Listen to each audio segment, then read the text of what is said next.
Salam sejahtera Malaysia. Tidak lama lagi usul undi percaya Datuk Seri Anwar Ibrahim akan dilakukan. Jadi, sudah pasti ramai yang menantikan keputusan usul undi percaya ini. Namun dilihat, masih ada yang meroyan. Sehingga pagi ini masih ada yang meroyan, masih ada yang masih mempertikaikan keabsahan Perdana Menteri, bahkan MOU yang sudah ditandatangani oleh beberapa parti-parti gabungan di dalam kerajaan perpaduan. Sebelum saya teruskan berita hari ini, tolong tekan butang subscribe supaya kamu tidak terlepas perkembangan terkini daripada channel ini. Daripada Suara Merdeka, satu lagi tajuk yang menggemparkan saya dan saya ingin berkongsi dengan semua subscriber di luar sana.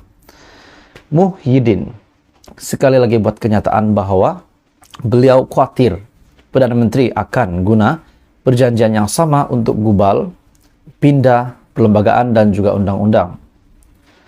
Pengurus CPN itu berkata, perjanjian tidak berperlembagaan tersebut membuka ruang untuk salah guna kuasa dan menyekat kebebasan ahli parlimen untuk membuat keputusan. Perjanjian persefahaman gabungan-gabungan parti dalam kerajaan, pimpinan Pakatan Harapan menurutnya tidak berperlembagaan. Sebelum saya teruskan, adakah perjanjian persefahaman gabungan-gabungan parti permufakatan ini yang sudah ditandatangani oleh pemimpin-pemimpin gabungan parti politik di dalam kerajaan perpaduan ini berperlembagaan ataupun tidak? Sekiranya Anda tahu tentang ini, Anda boleh komen di bawah, kita boleh berkongsi pendapat. Menurut Suara Merdeka, saya memandang serius perjanjian persefahaman yang ditandatangani oleh gabungan-gabungan parti dalam kerajaan, pimpinan PH yang mewajibkan ahli-ahli Dewan Rakyat dan parti masing-masing untuk mengundi usul-usul tertentu di Dewan Rakyat, termasuklah undi percaya kepada Perdana Menteri, yang mana kegagalan mereka berbuat demikian akan menyebabkan mereka kehilangan kursi parlimen yang disandang. Perjanjian ini adalah bercanggah dengan perkara 49E, Perlembagaan Persekutuan, yang menghendaki ahli Dewan Rakyat mengosongkan kursi hanya apabila mereka melompat parti. Undang-undang anti lompat parti tidak menghalang hak dan kebebasan ahli-ahli Dewan Rakyat untuk mengundi di Dewan Rakyat. Tidak ada mana-mana bahagian dalam perkara 49E berperlembagaan persekutuan yang menghendaki seorang ahli Dewan Rakyat mengosongkan kursinya jika beliau tidak menurut arahan parti dalam pengundian mana-mana usul atau orang undang-undang. Malah, hal ini dinyatakan dengan jelas dalam Penyata Jawatan Kuasa Pilihan Khas menimbang RUU Perlembagaan Pindaan Nomor 3 2022 dan mengenai peruntukan larangan ahli Dewan Rakyat bertukar parti. Jadi tuan-tuan dan puan semua, berdasarkan peruntukan dalam perkara 49E, Perlembagaan Persekutuan dan Penyata Jawatan Kuasa Pilihan Khas yang disebutkan, saya percaya perjanjian persefahaman yang ditandatangani oleh parti-parti gabungan dalam kerajaan PH adalah tidak berperlembagaan dan tidak sah. Perjanjian yang tidak berperlembagaan ini menunjukkan seolah-olah Perdana Menteri tidak yakin beliau akan mendapat sokongan majoriti menurut Muhyiddin Yassin, dan ini diterbitkan di Suara Merdeka. Jadi apa komen Anda dengan berita hari ini? Bagi saya, MOU yang sudah ditandatangani itu sudah pun ditandatangani dan tidak ada apa-apa pun berlaku. Maknanya mereka semua sudah setuju. Jadi apa lagi nak dipertikaikan? Mereka boleh kata pula MOU itu dibatalkan dan tidak sah menurut perlembagaan. Jadi bagaimana komen Anda? Teruskan bersama di dalam channel ini untuk perkembangan terkini politik di Malaysia melalui channel ini. Terima kasih semua. Selamat pagi, salam sejahtera Malaysia, tuan-tuan dan puan-puan semua. Satu kejutan besar kepada UMNO di seluruh Malaysia dan sudah pasti kepada Zahid Hamidi sebagai Presiden UMNO. Satu kejutan yang besar hari ini setelah seramai hampir ataupun mungkin melebihi 50 orang telah meninggalkan PAS dan seorang ketua bahagian. Satu berita yang mengejutkan di mana seorang ketua pemuda UMNO telah meletakkan jawatan disebabkan hilang kepercayaan dari kepimpinan tinggi UMNO, kepimpinan tertinggi UMNO. Jadi tuan-tuan dan puan-puan semua, kita semua sudah tahu bahwa ini adalah perkara yang paling mengejutkan. Dan adakah ini juga boleh diiktirafkan mereka menarik sokongan kerajaan perpaduan? Berita bertarik 17 Desember 9.29 malam.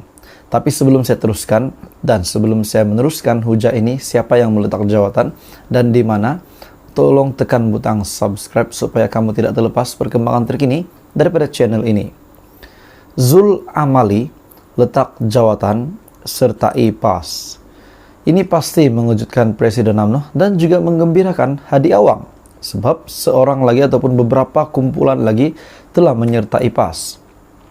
Hilang kepercayaan terhadap kepimpinan tertinggi UMNO, Ketua Pemuda UMNO bahagian Seremban, Zul Amali Husin, bertindak meletakkan jawatan dan keluar daripada parti itu dengan menyertai PAS. Turut mengikut jejaknya ialah seramai 50 ahli jawatan kuasa dan ahli biasa, khususnya daripada cawangan UMNO, Kampung Rawa Lenggeng. Turut menyertai PAS termasuk penyanyi terkenal era 80-an, Tengku Intan Tengku Abdul Hamid atau lebih dikenali sebagai Dayangku Intan. Zul Amali yang berumur 40 tahun berkata, keputusannya menyertai parti itu sudah dibincangkan dalam kalangan ahli jawatan kuasa pemuda UMNO bahagian serta ahli di peringkat cawangan. Beliau juga berkata, pihaknya bersama ahli akar umbi berasa tertipu dengan sikap dan tindakan kepimpinan parti, terutamanya Presiden Zahid Hamidi yang bersekongkol dengan gabungan PH. Jadi rupanya mereka meletakkan jawatan karena mereka tidak menyokong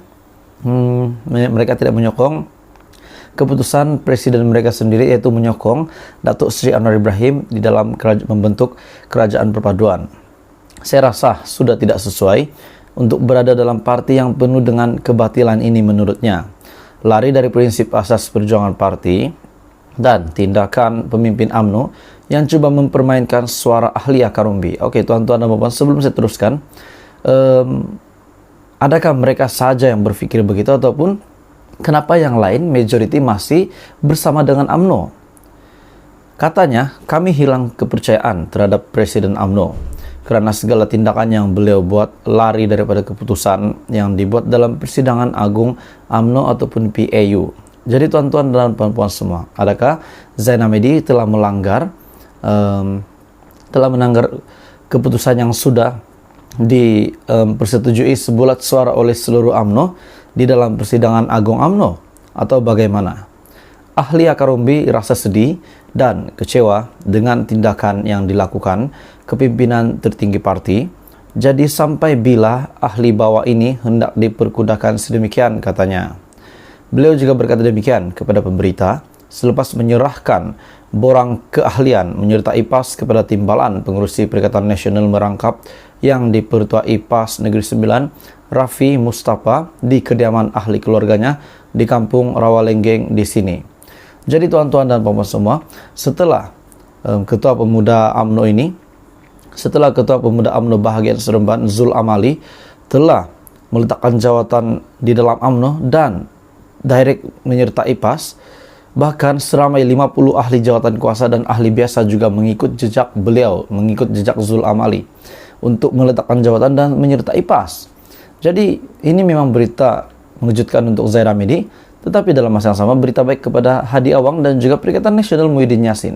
Saya boleh katakan ini mungkin satu kemenangan kepada Muhyiddin Yassin dan juga Hadi, tetapi kita tidak tahu sebab